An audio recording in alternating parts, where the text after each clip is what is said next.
안녕하세요. 네, 우리 1편에서 뵀던 김수희 선생님 마이 입고 나타나셨습니다. 네, 좀 더 예뻐졌나요? 예쁘게 봐주세요. 네, 수학쌤 같죠? 네. 맞아요. 참 우리 네. 수학에 대해서 네. 가장 우리 초등 엄마들, 뭐 네. 중등 엄마도 맞아요. 마찬가지예요. 맞아요. 가장 힘들게 하는 단어가 뭐냐면 선행. 맞아. 정말 뿌리를 뽑아야 돼요. 결론을 내드릴게요. 그런데 안 할 수 없는 상황이 됐고 네. 할 거면 이렇게 해라 네, 라는 정확한. 길을 좀 네. 보여주셨으면 좋겠어요. 네. 우리 뭐 초등 엄마들이지만 네. 결코 우리가 수능에서 멀리 생각하지 않으세요. 네. 사실 시간 금방 가고 맞아요. 결국 수능에서 좋은 성적 얻는 아이들은 초등 때부터 차근차근 준비된 맞아요. 아이들 맞죠? 그쵸? 네, 맞아요. 수능 1등급 원합니다. 원합니다. 네, 신청할게요. 맞아요. 그러면 초등에서 어떻게 해야 네. 수능 1등급의 가능성을 높일 수 있을까? 네. 제가 오늘 아주 확실하게 알려드릴 테니 자, 여기서는 반드시 노트 가져오시고 네. 볼펜 가져오시고 받아 적을 준비 되셨으면 지금부터 우리 선생님과 함께 가보겠습니다. 수능 1등급을 받으려면 굉장히 심플해요. 모든 진리는 굉장히 단순합니다. 세 가지만 하시면 돼요. 첫째, 예습. 둘째, 수업시간. 셋째, 복습.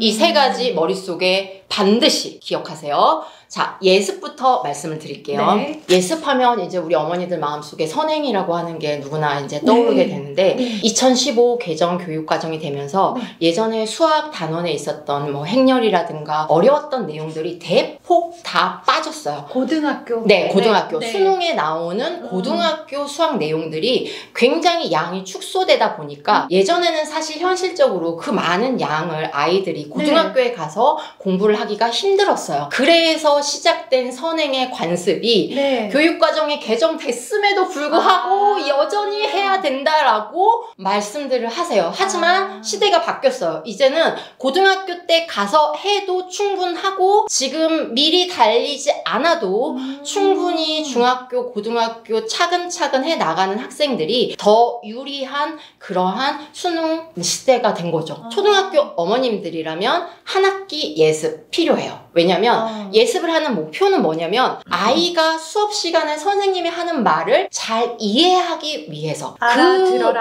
알아들어라. 네. 어떤 아이들이 있냐면 수학적인 센스가 뛰어난 애들이 있어요. 그러니까 내가 어느 정도 내가 A라는 걸 던져주면 B라고 이렇게 찰떡같이 알아먹는 애들. 그런 애들은 사실 예습을 하지 않아도 수업 시간에 선생님이 하는 말들을 이렇게 쑥쑥쑥 빨아들여요. 그러면 그런 애들 반에 몇 명 정도인가요? 반에 한 두세 명.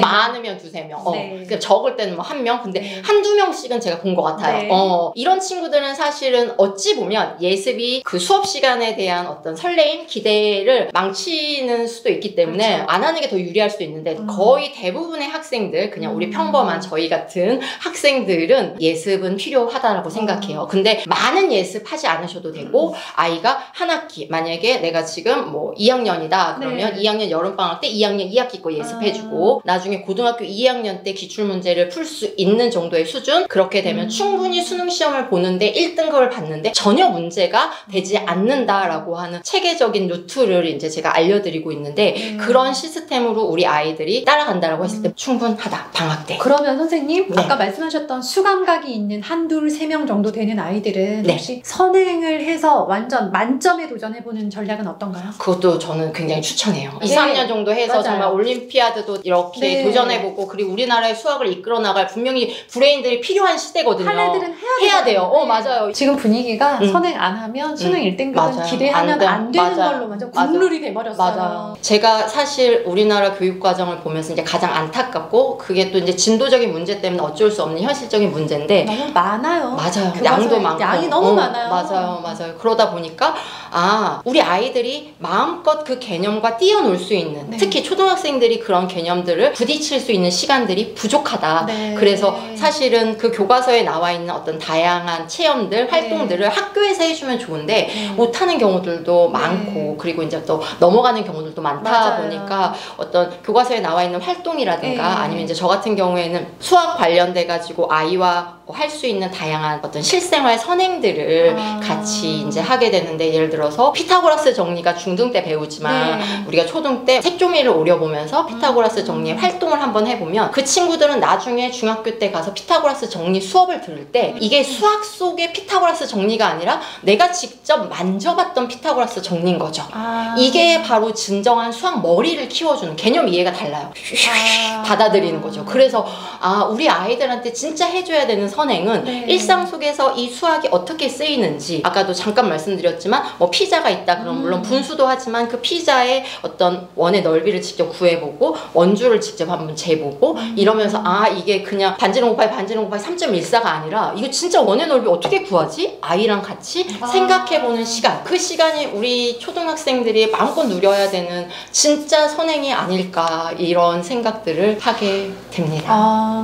두 번째 교과서 말씀하셨죠? 교과서 어떻게 해야 돼요? 교사들이 학생들과 이제 이렇게 수업을 하면 네. 어떤 학생들은 막 눈이 이렇게 반짝반짝 빛나고 이제 어떤 학생들은 사실은 진짜 이렇게 물음표가 오는 학생들이 있는데 그 학생들을 제가 중학교 때 정말 어떻게 해서든지 한번 바꿔보겠다. 제가 진짜 밤에 수업 끝나고 막 대학원을 다니면서 이 학생들을 바꾸기 위해서 어떻게 해야 되나요? 막 정말 전철에서 막 밥 먹어가면서 대학원 다니면서 그렇게 바꾸려고 했는데 네. 안 바뀌더라고요. 이게 왜 그러냐면 네. 초등학교 때부터 이미 아이들이 형성된 수업 태도가 중학교 와서 완전 픽스돼서 안 바뀌어요. 그래서 제가 초등학교 들어오는 학생들, 그리고 이제 초등학교 한 3, 4학년 된 부모님들께 꼭 말씀드리고 싶은 게, 아이들이 수업 시간에 어떻게 임해야 하는지 가장 기본적인 걸 알려주셔야 돼요. 그러니까 아이들이 당연히 알 거라고 생각하는데 우리 아이들은 그런 걸 배워본 적이 없고, 근데 우리 아이들한테 그런 것들에 대해서 얘기를 해줄 수 있는 분은 우리 부모님들밖에 안 계시거든요. 맞아요. 교실에서는 태도 안 좋으면 그냥 바로 지적.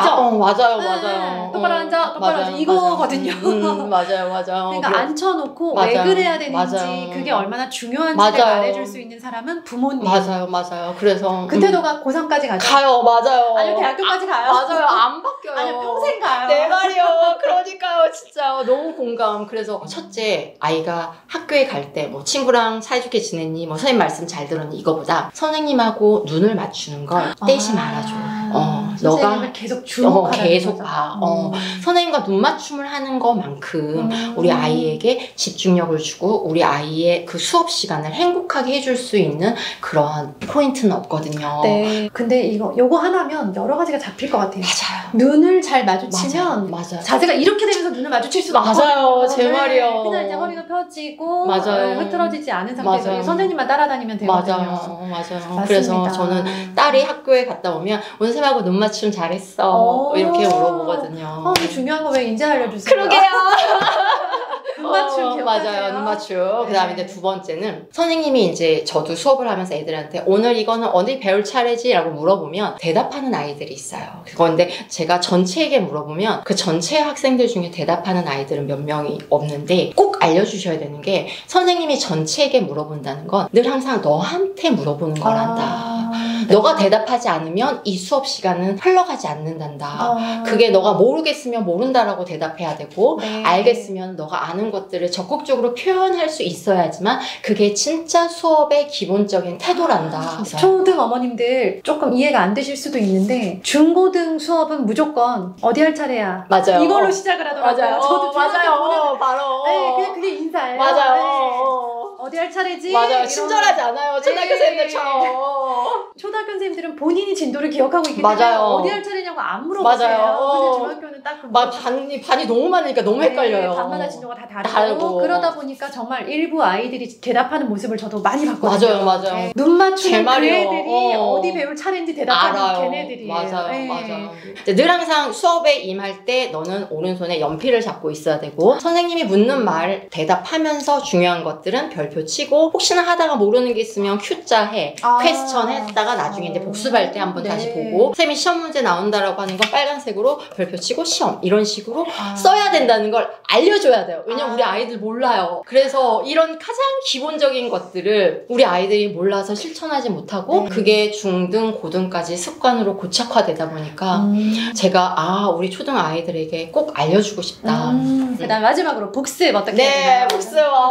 당장 그냥 딱 이거 하나만 실천하세요. 네. 아이가 학교에서 교과서를 가지고 오게 한다. 그리고 나서 그 교과서를 펼쳐본다. 네. 그리고 아이가 필기한 것들을 살펴보면서 몇 가지 물어본다. 그리고 아이에게 무엇을 배웠는지 설명해달라고 한다. 네. 이것만으로도 아이가 충분히 교과서에 관련되는 내용들을 복습할 수 있거든요. 근데 우리나라의 많은 초등학생들 중에서 이러한 활동들을 하고 있는 학생들이 정말 손에 꼽아요. 보통은 문제집을 풀죠. 맞아요. 네. 맞아요. 문제집 전에 반드시 맞아요. 그날 배웠던 교과서의 내용을 스스로 머릿속에서 정리하는 시간이 꼭 반드시 필요해요. 이걸 안 해가지고 아까 말씀드렸던 엎드릴 수밖에 없는 상황이 되고 늘 항상 흘려듣기 하는 상황이 되고, 그리하여 우리 아이들이 중고등학교 때 가서 제가 정말 손을 대고 싶어도 손을 댈 수 없는 그런 안타까운 사연들이 너무 많다 보니까 네. 초등에서는 제가 명확하게 얘기할 수 있는 게 사고력, 최상위 이런 걸 안 풀고 내가 교과서만 정확하게 모든 내용들을 확실하게 알고 있다. 그러면 중학교에 가서 충분히 뒤집을 수 있어요. 충분히 따라갈 수 있어요. 제가 되게 이제 충격받았던 사건 중에 하나가, 지금 이제 제가 화면에 잠깐 이제 띄워줄 텐데, 이게 이제 그 분수 관련돼서 네. 이번에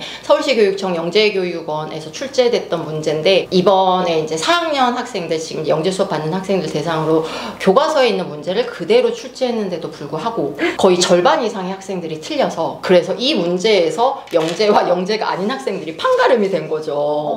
그래서 저는 우연히 이제 어떻게 이제 이야기를 듣게 됐는데, 이제 그 선생님께서 그러시더라고요. 사실 영재라고 하면 네. 그래도 좀 난다 긴다. 그럼요. 그래서 이제 정말 뭐 6학년 중학교 막 이렇게 선행하고 있는 친구들일 텐데, 네. 아니 어떻게 이 교과서에 있는 문제조차도 절반 이상이 틀리냐. 저는 맞아요. 이 교과서에 있는 문제를 보면서 뭘 느끼냐면, 분수의 개념을 알려주기 위해서 나중에 중학교 2학년 때 배우게 되는 도형의 닮음이라든가 거기에서 비와 비율의 개념이라든가 분수에서의 어떤 그 개념들을 녹인 가장 훌륭한 활동들을 제시해 놓은 어떤 탐구수학이거든요. 교과서의 탐구수학. 교과서의 첫 페이지부터 끝 페이지까지 정말 허투루 있는 게 하나도 없어요. 모든 게 다 의도적이었던 네. 거죠. 네. 물론 교과서만 해가지고는 안 되는 부분도 있어요. 그렇죠. 이제 교과서 끝나고 나서 복습할 때는 분명히 이제 문제집도 풀어야 네. 되는데, 지금처럼 과도한 문제집 풀지 않아도 되고요. 아이들에게 초등 때 길러줘야 되는 문제집 푸는 힘은, 내가 이 문제 풀어서 너무 기뻐. 이 성취감, 쾌감 있죠. 수학의 네. 맛. 네. 내가 진짜 해내고 말았어. 나 수학 잘하는 것 같아. 네. 이런 착각. 정말 근자감을 막 심어줘야 돼요. 그러려면 적은 문제와 많은 시간을 주면서 문제집을 굉장히 신중하게 내밀어야 돼요. 그냥 마구잡이로 던져주는 건 우리 아이를 마음대로 마구잡이로 내가 수학을 망치게 하겠다는 뜻이거든요. 절대 그러면 안 되고 치밀하게 계획을 세워서 얘가 이 정도 수준일 때 이 문제집 주면 애가 너무 재밌어 하겠다. 엄마 나 이거 좀만 더 풀면 안 돼? 이런 말이 나오게 굉장히 전략적으로 단계적으로 문제집은 아이에게 제공을 해 주셔야 돼요. 그렇게 복습을 하게 되면 우리 아이의 중학교 때의 모습이 너무 기대돼요. 자, 그러면 초, 중, 고. 전 중학교 입학시켜보니까 수학이 많이 또 맞아요. 엄청 어려워졌다는 느낌이 드는데, 고등학교 더 어렵다면서요? 네, 어렵죠. 맞아요. 초, 중, 고 수학 차이점이랄까? 어느 정도로 어떻게 어려워지는지 설명 좀 부탁드려요. 네, 아주 그냥 간단하게 얘기하면, 초등학교 때는 이제 귤이 하나 있어요. 그러면 그 귤을 우리 둘이 나눠 먹어. 그러면 이 귤을 절반을 먹게 됐을 때 내가 먹게 되는 양이 얼마일까요? 대답을 안 하시나요? 2분의 1. 이렇게 귤 속에서 숫자, 분수를 끄집어내는 과정. 그러니까 일상 속에서 숫자를 끄집어내는 게 초등학교 때 배웠다면, 중학교 때는 이제 이런 단계로 가요. 2분의 1, 3분의 1, 4분의 1, 땡땡땡땡, x분의 1. 이런 식으로 어떤 숫자 속에서 패턴을 발견해서 문자로 나타내 줄 수 있는 일반화되는 과정을 배우는 거죠. 네. 그래서 초등학교 때는 수를 더하고 빼고 곱하고 나눴다면, 중학교 때는 문자를 더하고 빼고 곱하고 나눠요. 여러분들 굉장히 싫어하는 인수분해 있죠? 문자를 나누는 거예요. 이게 중학교 때는 어떤 그 수에서의 일반화로 간다면, 고등학교에서는 이게 어떻게 가냐면, 그러면 x 다음에 숫자는 누가 있지? 그럼 x 플러스 1이 있네? 그럼 x 플러스 2가 있네? 그럼 얘가 계속 무한히 가면 어떻게 되지? 그럼 무한의 세계로 상상을 해서 굉장히 이상화된 수학을 공부를 하는 거죠. 잘 보세요. 내가 뭔가 코끼리를 만져봐. 그리고 코끼리를 막 놀아. 그리고 코끼리를 관찰해. 그러고 나면 근데 내가 여러 마리의 코끼리를 봤을 때, 코끼리가 이런 특징이 있구나 하고 일반화 시킬 수 있죠. 그러고 나면 이제 코끼리가 안 보여도 코끼리를 머릿속에 상상해서 그릴 수 있죠. 근데 내가 코끼리를 만져본 경험이 없어. 코끼리랑 사이가 안 좋아. 코끼리를 본 적도 없어. 그럼 나중에 코끼리를 상상할 수 있을까요? 초등 때 해야 되는 되는 수학 공부가 따로 있고 꼭 있어야만 하는 거예요. 그래야지만 나중에 무한의 세계를 상상할 수 있는 힘과 체력이 길러진다는 거죠. 네. 그래야요 초등 때 해야 되는 수학 공부를 우리 부모님들께서 시기에 맞게 우리 아이들한테 알려주시는. 그걸 제대로 못하고 맞아요. 중고등 과정을 자꾸 하다 보니까 맞아요. 이제 가장 중요한 게 맞아요. 빠져있는 상태죠. 맞아요. 많은 말씀을 해주셨지만 네. 마지막으로 네. 우리 채널 네. 진짜 수학 때문에 머리 아픈 네. 우리 초등 어머님들께 한 말씀 부탁드립니다. 선생님. 네, 그러니까 제가 아이와 뉴욕에 타임스퀘어를 갔을 때 이야기인데요. 거기에 자랑이에요? 자랑이에요. 아주 아픈 기억이 있어요. 그러니까 제가 아이 손을 잡고 이제 예약한 식당을 가려고 네. 막 이제 구글맵을 켜고 막 가는데 아무리 찾아도 못 찾겠는 거예요. 그러니까 거기 왔던 길을 또 오고 막 30분 이상 헤매고 다녔는데도 식당이 안 보이는 거예요. 막 여기저기서 사람들이 와가지고 막 사진 찍자고 막 하고 막 뉴욕 땅 위에 아이와 저 둘만 덩그러니 남겨질 것 같은 이 불안감이 치밀어 오르는 순간에 제가 아이를 보고 너무 깜짝 놀란 적이 있어요. 왜요? 아이가 제 손을 이렇게 꽉 잡고 너무 해맑게 웃으면서 너무 즐겁게 저를 믿고 따라오고 있는 거예요. 그러니까 우리 아이는 제가 똑같은 곳에 다시 온 것도 모르고 내가 헤매고 있는 것도 모르고 엄마를 믿고 있는 거죠. 안심하는 거예요. 엄마가 하라니까 하는 거고 엄마가 문제집 풀라니까 푸는 거고 엄마가 이거 학원 다니라니까 다니는 거야. 근데 엄마가 제대로 된 방향이 없으면 아이는 자꾸 헤매는 그 엄마 덕분에 우리 아이도 같이 헤매게 되는. 그래요. 제가 그때 엄마의 이 방향성이라고 하는 게 얼마나 중요하고 이게 아이를 사랑한다면 제대로 된 수학 교육의 방향성과 구체적인 실천 방법에 대해서 연구를 하는 것이 우리 아이를 위해서 얼마나 필요한 일인가. 네. 체계화된 내용, 더 깊은 이야기들은 책에 실제로 나와 있어요. 제가 다 봤어요. 네. 책에 잘 쓰셨고요. 선생님 계속 써주셔야 돼요. 책 계속 사명감 가지고 계속 써주세요. 네. 우리가 현장에 계신 고3 학부모님들의 눈물을 보신 분들이 이렇게 나오셔서 자꾸 목소리를 내주셔야만 나라가 바뀌어요. 맞아요. 바뀌어야 돼요. 바뀌어야 돼요. 그렇죠. 그런 안타까움으로 쓰신 책이니만큼 많은 분들한테 도움이 되실 것 같습니다. 선생님 오늘 열강 감사드립니다. 감사합니다. 안녕히 계세요. 안녕히 계세요.